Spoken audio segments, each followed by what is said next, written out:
5 years ago, I moved into a small house on the outskirts of town. A narrow two-bedroom place with paper-thin walls. The property next to mine looked almost identical, separated only by a shared fence. I never met the person living there, but I often heard faint music through the walls at night. One evening, while studying at my desk, I heard 3 soft knocks on the wall beside me. Knock, knock, knock. It startled me. I knocked back once, hesitantly, and laughed to myself. Probably a friendly signal from next door. Someone bored, testing the acoustics. The next night it happened again. Same time, same rhythm. I answered again, and a few seconds later, 3 slower knocks came back. It became our little ritual. A week passed. I started to look forward to it. It was strange comfort, like proof someone else was awake. Sometimes I'd whisper a quick hello through the wall, though no one ever replied. Then one night when I got back from work, I was tired, so I took a shower and had a bottle of beer to help me sleep better. The knocks came earlier, around midnight, louder this time, disputing my sleep. I knocked back, but the answer came from farther down the wall near the floor. I leaned closer, pressing my ear to the plaster. It sounded like fingernails brushing the wood beneath the wallpaper. I didn't sleep much after that. The next day, I noticed a for sale sign in front of the neighboring house. Out of curiosity, I stopped the real estate agent as she was leaving and asked about the owner. She looked confused. "This property's been empty since last year," she said. "We've been trying to sell it for months." I told her I'd heard someone inside at night. She unlocked the door to show me. Dust covered everything. No footprints, no furniture, just silence. I was confused. I went back home unsettled but convinced I'd been hearing echoes or animals in the walls. That night, I turned the TV up loud, trying to ignore the idea of it. Around 2 a.m., when I finally turned it off, the house felt heavier somehow. Too quiet. Then came the knocks again. 3 of them. But this time they weren't coming from the shared wall. They came from inside my closet. The sound was slow, deliberate, closer with each beat I stepped forward, my hand trembling on the handle. Before I could open it, one final knock hit from the other side. Hard enough to shake the door, I panicked. The house fell silent after that. The next day, when the morning light filled the room, I saw 3 small dents pressed into the wood. Perfectly in line with where a hand would be, I moved out without hesitation.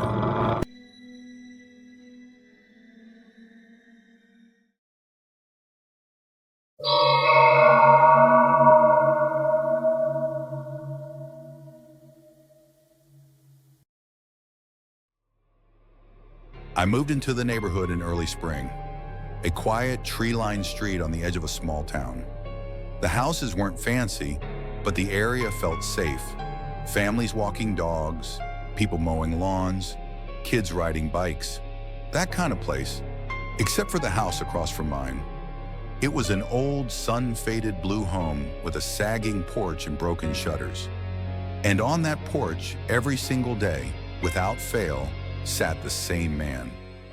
I noticed him the first morning I moved in.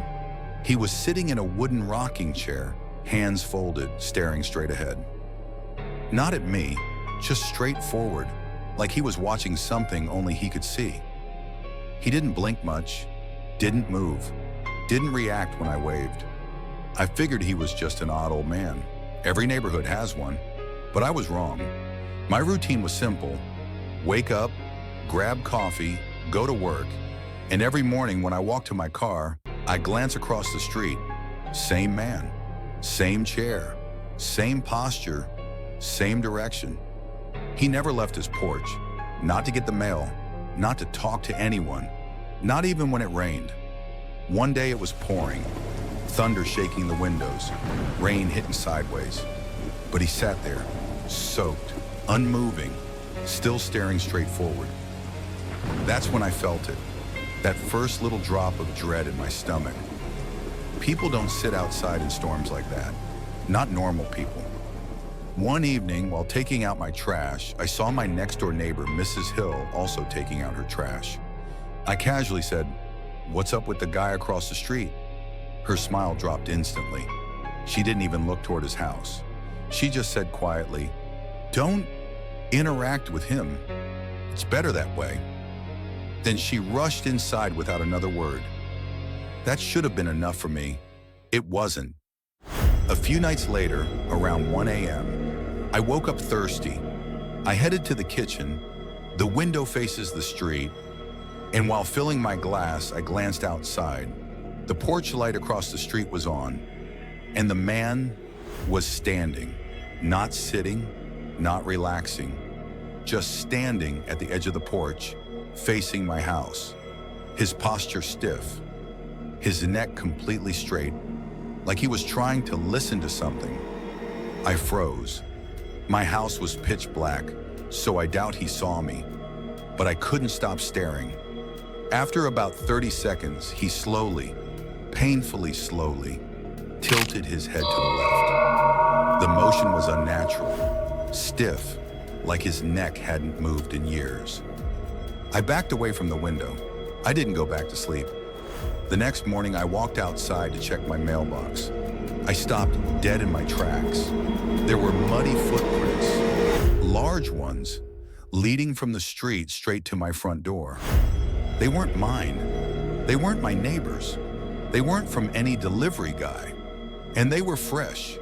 My first thought was, he was at my door last night. I looked up. There he was, back in his chair, staring forward again like nothing happened. I went inside and locked every door.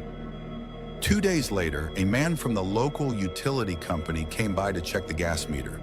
Before leaving, he paused and said, "You're the new guy, right?" Across from him? I nodded, confused. He lowered his voice. "Don't make eye contact, don't talk to him, and if he leaves the porch, get inside." I asked what he meant, but he just shook his head. Just trust me. People around here don't like to revisit that story. Before I could stop him, he walked off fast, like he'd already said too much.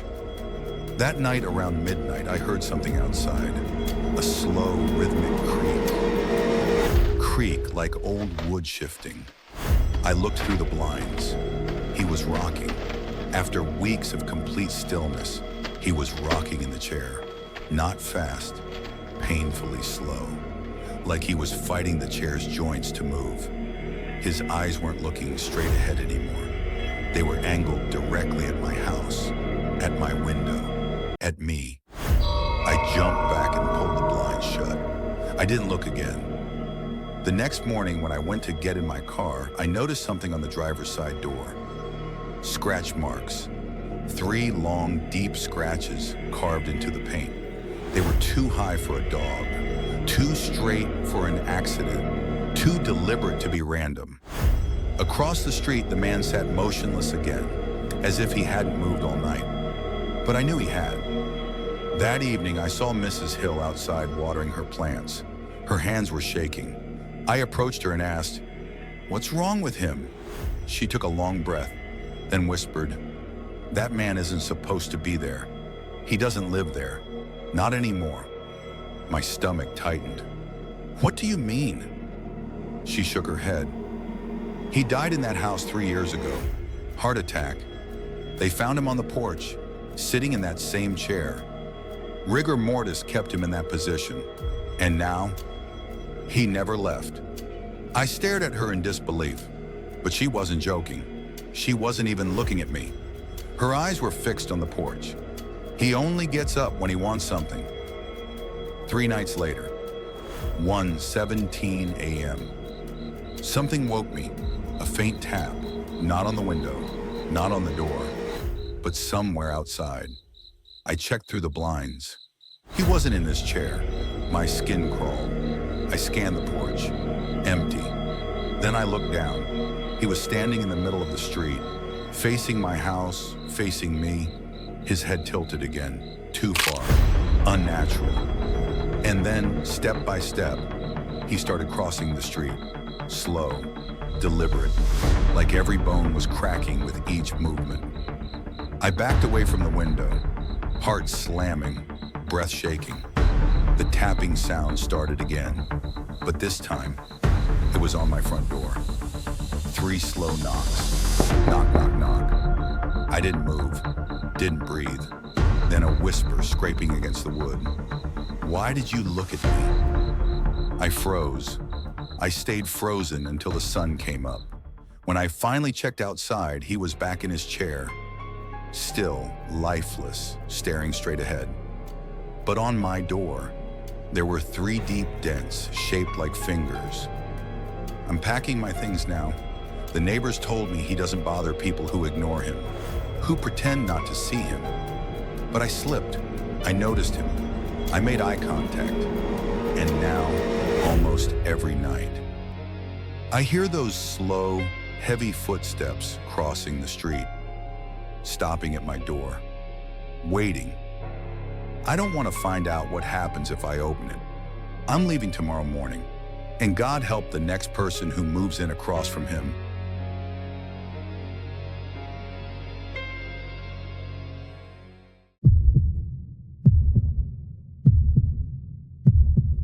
When I first moved into that old apartment building last fall, I was just glad to finally live alone.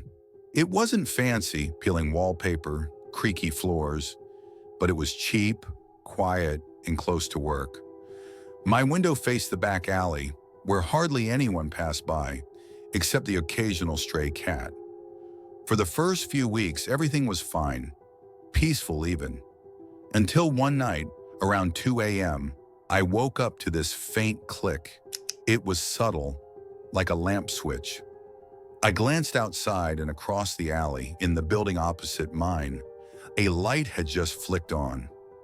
There was a man standing in that window, perfectly still, just staring out.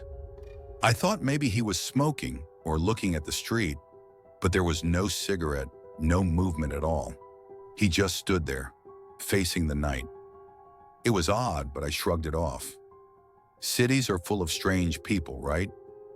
But then it happened again, the next night, and the night after, always around 2 a.m. The light clicks on. The man stands there, never moving, never closing the curtains. By the end of the second week, I realized something strange. His window lined up directly with mine. It wasn't just random, he was staring right at me. So I closed my blinds. I even put up a thick curtain, but it didn't help. The next night, he turned on a brighter lamp. The glow bled through the edges of my curtain. Harsh, yellow light like he wanted me to see him. Then one night I made a mistake.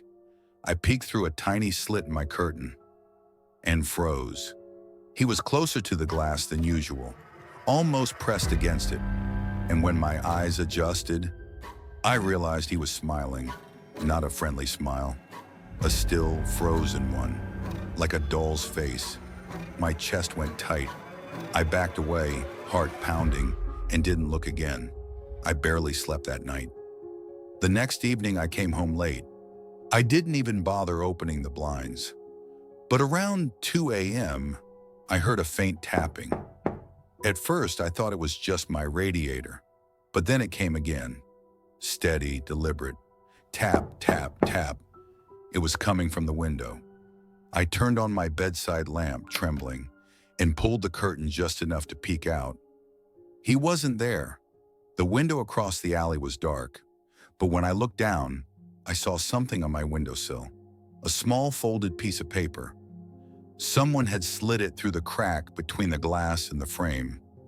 I hesitated, then opened it. It said, "Why did you stop waving back?"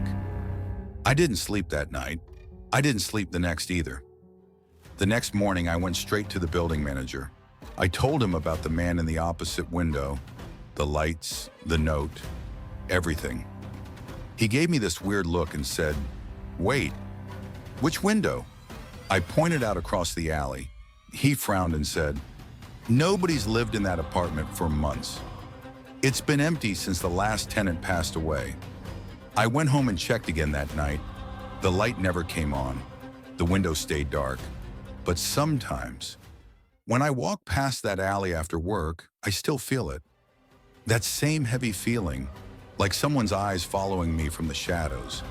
And I can swear on some nights when the streetlight flickers, I catch the faint outline of a man in that window, still smiling.